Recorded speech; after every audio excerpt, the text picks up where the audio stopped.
Time for Declare Your Independence with Ernest Hancock. Believe me when I say we have a difficult time ahead of us. But if we are to be prepared for it, we must first shed our fear of it. I stand here without fear because I remember that I am here not because of the path that lies before me, but because of the that lies behind me. I remember that for 100 years we have fought these machines. And after a century of war, I remember that which matters most.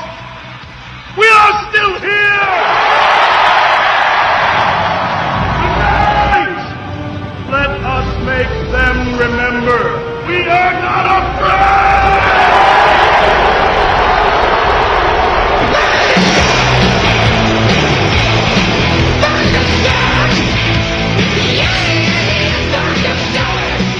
No fear, no fear, no fear here on Declare Your Independence with me, Ernest Hancock, back from my trip to Jamaica, man. We went on a Caribbean cruise, and my good friend Mark Victor, partner in the Freedom Summit, got married to Tracy, and it was very interesting. No state project, know what I mean? They just had Randy Paulson, a good friend of ours, did a great service, and there's a lot of friends and so on that went there as family. Some flew in, some went on the cruise, and it was by the power vested in me by Mark and Tracy, I wed thee. I mean, I was like, cool, very cool. Now, she went ahead and changed her name, you know, legally. I guess she had, you know, some state interaction there, but they didn't do the state kind of sanctioned wedding thing.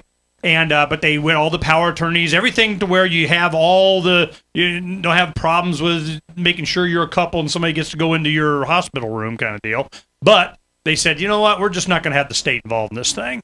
And it was really a beautiful ceremony. It was a beautiful location. It was a very, very, very nice. We'll talk about that another time. Now, what I want to do today is Angela Keaton from antiwar.com is on. And while it was right the weekend before Pork Fest, there was a Libertarian function to where Angela Keaton, myself, Mary Ruart, and Judge John Buttrick from here, Maricopa County in Phoenix, Arizona, we all spoke on the future of the Libertarian movement. And one of the things that Angela made a big deal out of is that this anti-war movement, we went through this during the last couple presidential election cycles and how it just got co-opted by they, them, those. You know, the bad guys. Excuse me.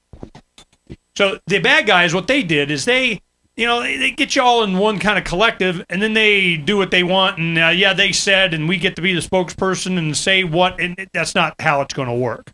And she recognized that and saw that there was an opportunity for us to have a wide coalition along with people that were definitely anti-war, but they definitely weren't libertarian, and how we're going to go about that. And that's going to be an interesting discussion that she and I are going to have. And a gentleman that she had attend, and that will be on in the second hour, John Walsh, is a very well-known individual, author.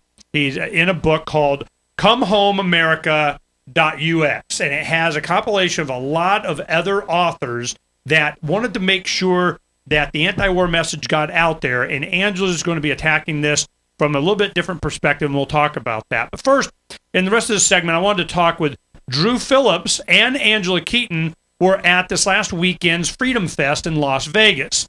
And they got to, you know, meet up and have a good time and see what's up and confab with each other. And I wanted to talk to Drew real quick. You know, go ahead and tell us, man, what was Freedom Fest like? The dominant theme was what?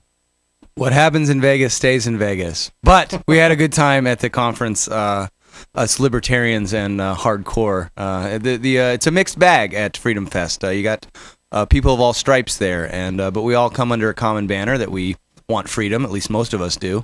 And there were a lot of good speakers, some more appealing to me than others, but I enjoyed that, and I enjoyed working the vending floor and sharing some of my ideas and projects with other people there. And like you said, I got to have lunch with people like Angela Keaton and Butler Schaefer and a lot of other great names. So I certainly had a good time in Vegas, and got a lot of work done showing off the magazine and the cards and such. Angela, you've gone to these for a long time, and I'm wondering, you know, has there been an evolution of the Freedom Fest? Because they get a lot of people there. They get thousands of people will go to this, say they're for freedom. how long have you been going? How long has it been going on? Has there been an evolution of philosophy at this event? For the purposes of our public discussion, I'll just say that I've been going probably since the first one, I think, which was in 2000 or 2001. It tends to be, certain elements that are mixed conservative, different kinds of conservative gold bugs, and certain kinds of old school libertarians. It's more, I kind of look at it more as a trade show for the precious metals and for investors, but it has plenty of libertarian overtones. There's plenty of opportunities for people like me to go in and talk to people who don't normally think about foreign policy. Of course, libertarians have consistently and for forever have been anti-intervention. So it's actually not that difficult, but it's a great place to start conversations with people that I don't normally reach.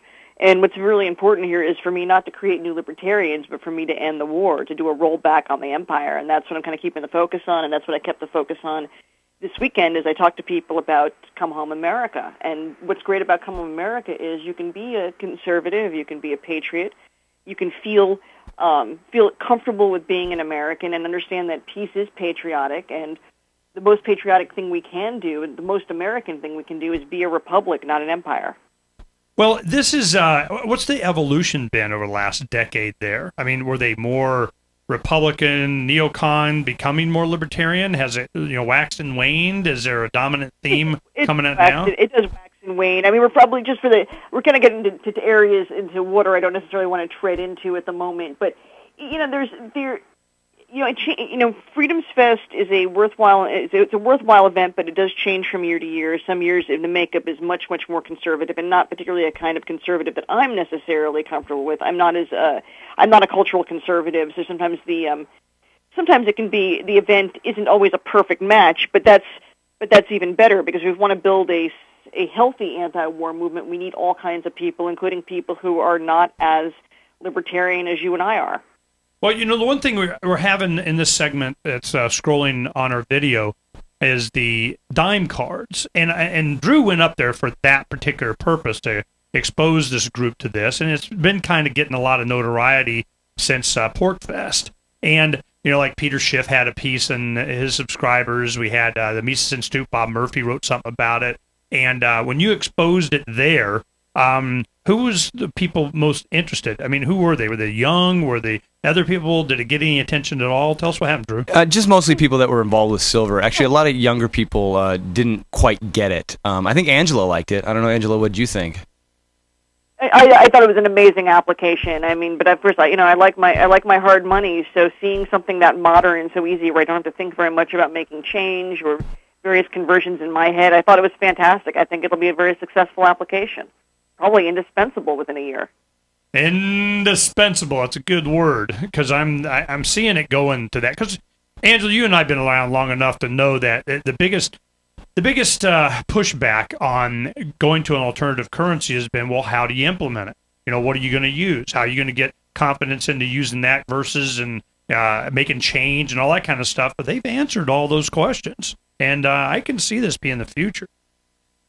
And also, too, I mean, for those people who are concerned about their, a lot of people, of course, resist taxes because, well, obviously, for all kinds of reasons, but one of the reasons being is that they don't want their money used overseas to kill people. And if the more you deal privately with hard currencies, the less you're interacting with the state and the war machine.